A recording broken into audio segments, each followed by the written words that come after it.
Olá, amigos. Estamos iniciando mais um programa Esclarecimentos Oportunos. Conosco, como sempre, nosso companheiro Milton Felipe.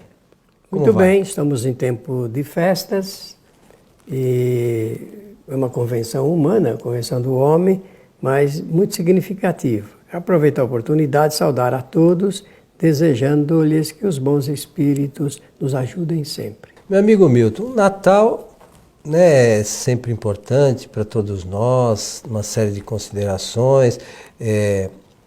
Nós comemoramos aí o nascimento de Jesus, né? Muito embora para muitos o nascimento de Jesus seja em outra época, né? Mas é uma convenção que ficou estabelecida do nascimento de Jesus nesta data.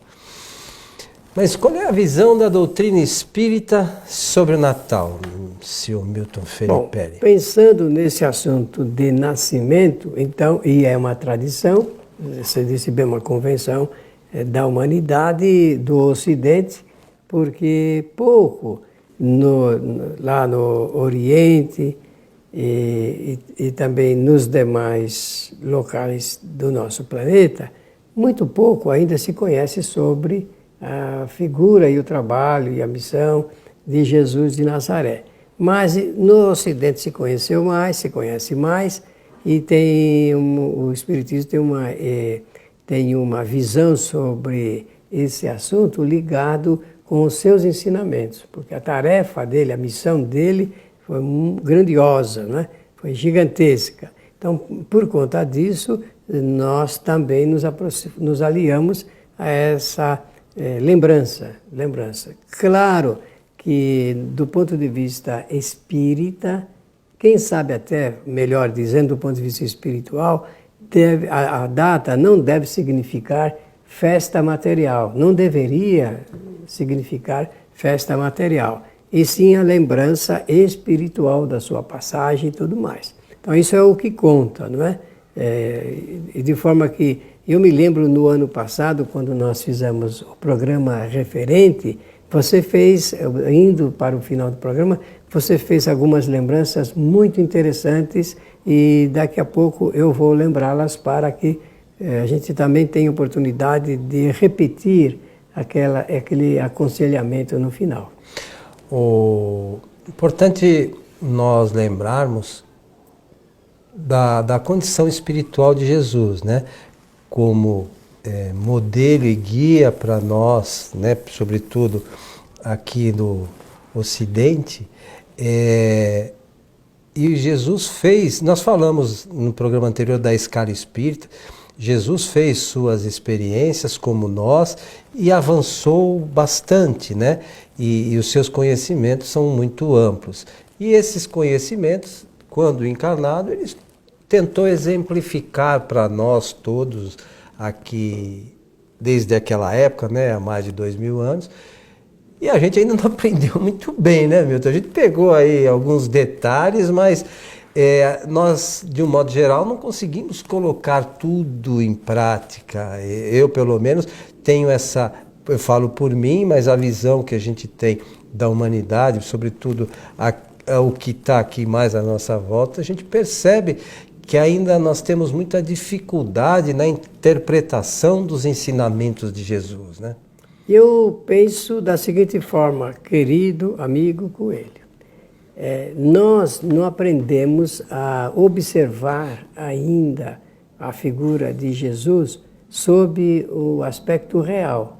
Nós ainda estamos, eu digo nós, quando eu digo nós, no sentido geral, estamos ligados ao seu trabalho, à sua personalidade, com referência à religião. E isso atrapalha um pouco essa perspectiva real, porque Jesus não veio dar ensinamentos como nós imaginamos de uma escola comum religiosa. Ele veio ensinar o homem a pensar. É a nova maneira de pensar sobre a vida. E se nós fizermos isto com cautela, com gosto, com boa aplicação, certamente nós vamos melhorar a qualidade do resultado a respeito dos estudos que nós fazemos sobre Jesus de Nazaré. Então, temos que aprender primeiro a observar esse trabalho que ele fez. Inaugurou uma nova escola. E essa escola de Jesus não tem nada a ver com a escola comum. Essa escola onde os professores lotam os alunos de informações. Jesus não apresenta o trabalho dessa maneira, tanto que ele não dá ensinamentos de comportamento, de atitudes, assim, escolasticamente. Ele faz um trabalho usando de um recurso parabólico e embutindo verdades, conceituações filosóficas importantes e deixando a critério de cada pessoa a interpretação, o gosto e a aplicação. Então, o seu trabalho é muito maior. Nós, pela nossa falta de critério de pensamento, nós diminuímos muito o valor do trabalho de Jesus, ao invés de agigantarmos, né? Nós vamos criando o seu trabalho como se fosse pequenininho. E também porque nós temos uma ideia falsa do que ele seja. Em primeiro lugar, quando ele se referiu a si mesmo, ele disse, o único indicativo, referência, título que ele aceitou é o de mestre. Nada além. Nada além e nada diferente. Mas, por engano, muitos companheiros até do Espiritismo colocam Jesus como se fosse governador da Terra. O que é isso? Esse título não cabe a Jesus.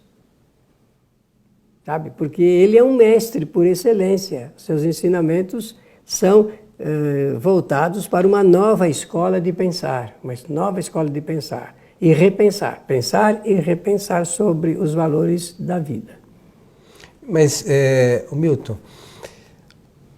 o Espiritismo, de uma certa forma, veio com os ensinamentos dos espíritos superiores aclarar algumas coisas dos ensinamentos de Jesus, é isso? Eles, inclusive, lembram e advertem para isso. Nós temos que aprender agora a apanhar esses ensinamentos e desenvolvê-los com maior cuidado e com maior aplicabilidade. Coisa que nós não fazemos. Ainda, né? Não fazemos ainda, não fazemos. Então, será de bom juízo que nós, antes de mais nada, aprendamos que ele é um mestre por natureza, por excelência, e que os seus ensinamentos precisamos fazer novas reflexões, profundas reflexões.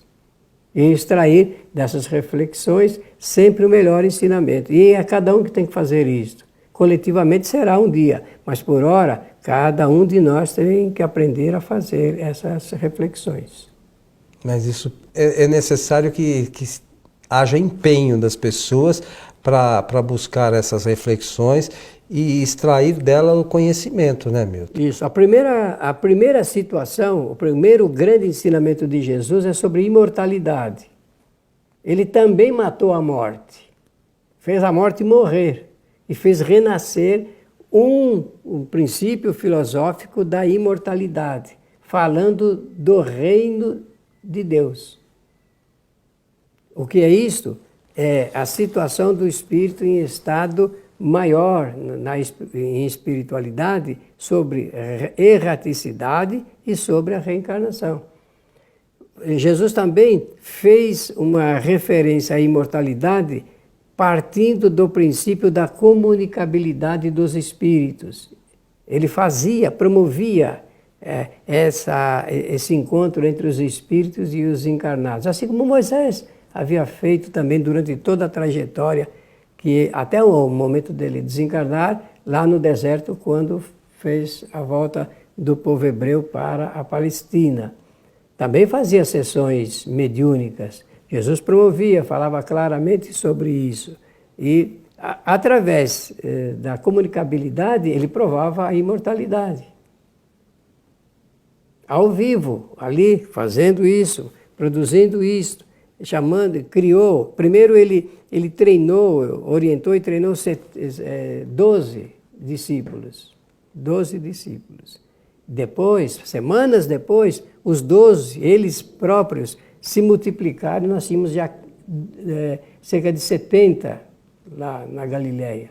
Semanas depois, esses 70 se multiplicaram e nós já tínhamos 500 ali.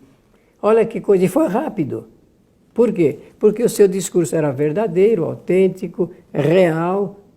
Ele era um orador naturalista, apanhava da natureza humana e da própria natureza os modelos, os exemplos que ele pretendia para levar os seus ensinamentos de ordem moral. Mas os ensinamentos de Jesus, você falou que caminharam rapidamente e em pouco tempo eram 500, Sim. Né?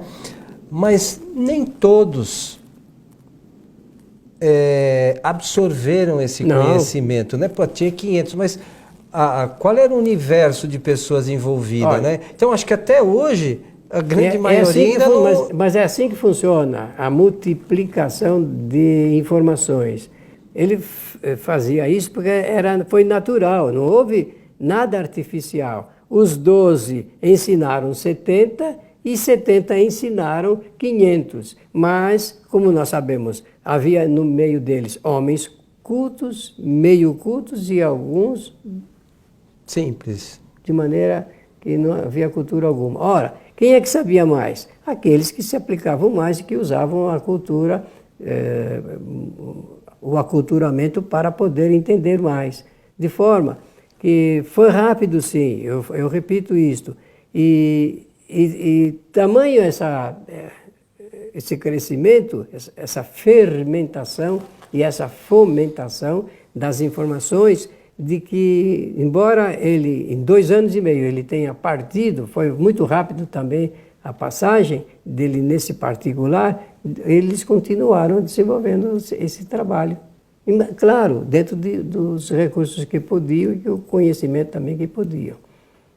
Mas a busca pelo conhecimento naquela época era um pouco mais difícil. Hoje nós temos quase tudo às nossas mãos, né? É muito mais fácil, mas precisa que a gente queira, não é isso? Agora, qual é o nível da dificuldade? O nível da dificuldade está na razão direta de que, depois da sua morte física, nem todos entenderam o discurso de Jesus.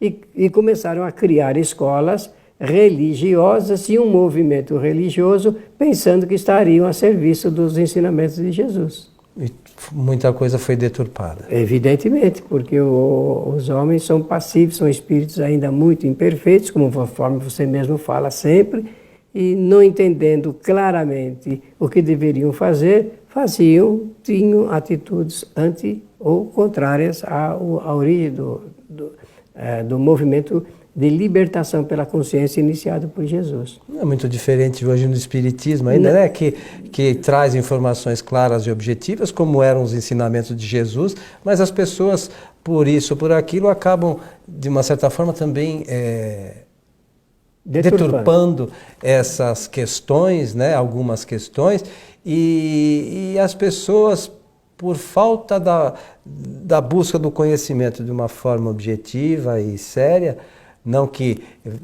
que não buscam realmente aquilo que deveriam buscar, estão mais, como você às vezes menciona aqui, atrás de novidades, de coisas maravilhosas propriamente, e não era diferente naquela época, né, Milton? Na época de Jesus era exatamente igual, né? Exatamente igual, porque os homens ainda são passíveis dos mesmos enganos, né? Estão aferrados ainda às coisas do ponto de vista material e em detrimento dos valores espirituais. Depois da morte de Jesus, se constituíram religiões em seu nome, sendo que, se perguntar hoje quantas denominações existem de correntes religiosas, seitas ou religiões, né? Porque a seita é uma divisão. A seita é sempre uma divisão da doutrina de Jesus, e se a gente fizer uma análise muito circunstanciada, vai observar que elas não têm nada a ver com aquele movimento simples, homogêneo, amoroso, iniciado por ele. Isso que a gente está conversando, essas poucas palavras aqui que nós estamos trocando, nós notamos que, embora e o Espiritismo fala isso, que às vezes, em alguns momentos, a humanidade avança moralmente e outras cientificamente, né? De uma certa forma, nós podemos dizer que de Jesus para cá, a humanidade avançou, ou a Terra avançou significativamente em termos científicos, mas em termos morais não muito, né, Milton? Lamentavelmente, bom, né? É muito simples comprovar essa assertiva. A ciência não estuda ainda os ensinamentos de Jesus. A ciência não estuda. A filosofia também não estuda os ensinamentos morais de Jesus. Ainda. Não é? Há muitos comentários, muitos escritos, muitas ideias, reflexões, mas não um estudo fundamentado no seu aconselhamento. Querem ver que coisa interessante? A proposta dele é para pensarmos mais no espírito do que na matéria. Mas nós ainda pensamos mais na matéria do que no espírito. E a matéria é perecível, a matéria tem o tempo para acabar, para encerrar. Ela é mutável, né? E o espírito é o que sobra, é o que permanece. Entretanto, Jesus, o discurso dele é voltado para isso, voltado para a fraternidade humana com base no amor. No amor. Mas o que é que nós vemos? Estou falando porque você lembrou do fato corrente. E o fato corrente mostra que o egoísmo ainda é a preponderância dos atos e dos sentimentos das pessoas. As pessoas não pensam, a não ser egoisticamente falando. Vamos comemorar o aniversário de Jesus, mas nós vamos comemorar o aniversário de Jesus em torno de uma mesa comendo e bebendo. Parece que é assim que no Ocidente, a opção do Ocidente para a comemoração.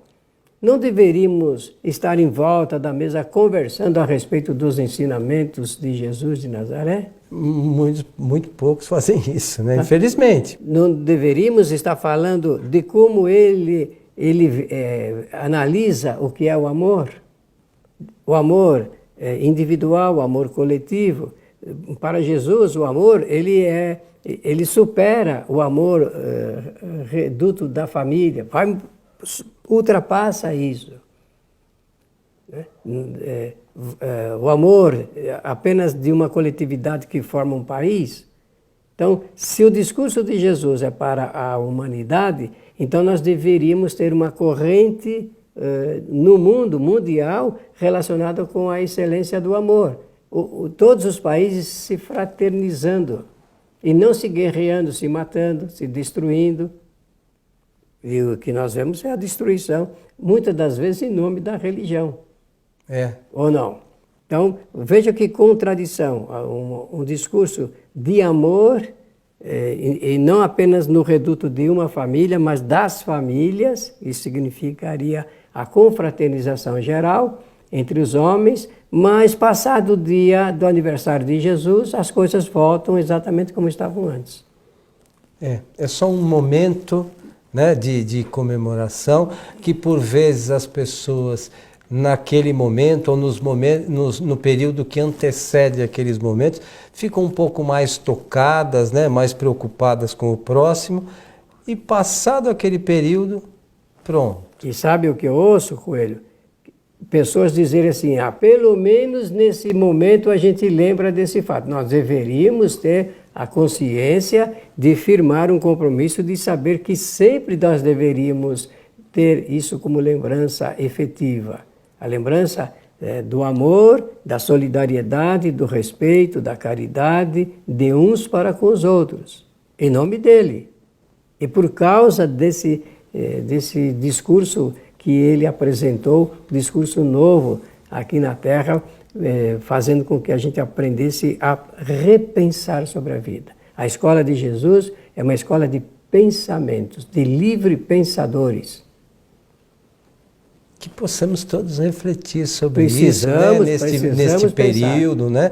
E que não seja só nesse período, né, Milton? Que esse pensamento possa estar conosco durante toda a nossa trajetória terrena aqui ainda e no futuro, quando o nosso retorno à pátria espiritual, à erraticidade, né? A sociedade Francisco de Assis, Sociedade Espírita Francisco de Assis, ela apresenta semanalmente palestras, muitas delas, 52 semanas ao ano. Muitas dessas palestras são voltadas para a interpretação dos ensinamentos de Jesus. São reflexões sobre a sua vida, sobre o significado do seu trabalho. Nós e muitas outras casas também fazem o mesmo, né? Sim. Mas é importante que nós tenhamos a consciência, acho eu, de no futuro refletir a cada instante sobre esta, não nova, mas sobre a visão que a gente realmente tenha de Jesus, né? Os seus ensinamentos, o que nós estamos fazendo aqui, as possibilidades que nós temos para a nossa evolução, né, Milton? Isso mesmo. Chegamos ao final de mais um programa. Bem, então, como o dia 25 de dezembro é uma data escolhida convencionalmente para a lembrança do mestre, dos mestres, queremos aqui externar o nosso melhor desejo, aspiração profunda de que todos estejam em paz, em família e dentro dessa universalidade dos entendimentos humanos, para que possamos compreender a importância desse espírito em nossa vida. Muito obrigado e que os bons espíritos nos ajudem sempre. A você que esteve conosco, um bom Natal e esperamos encontrá-los em nosso próximo programa. Até lá.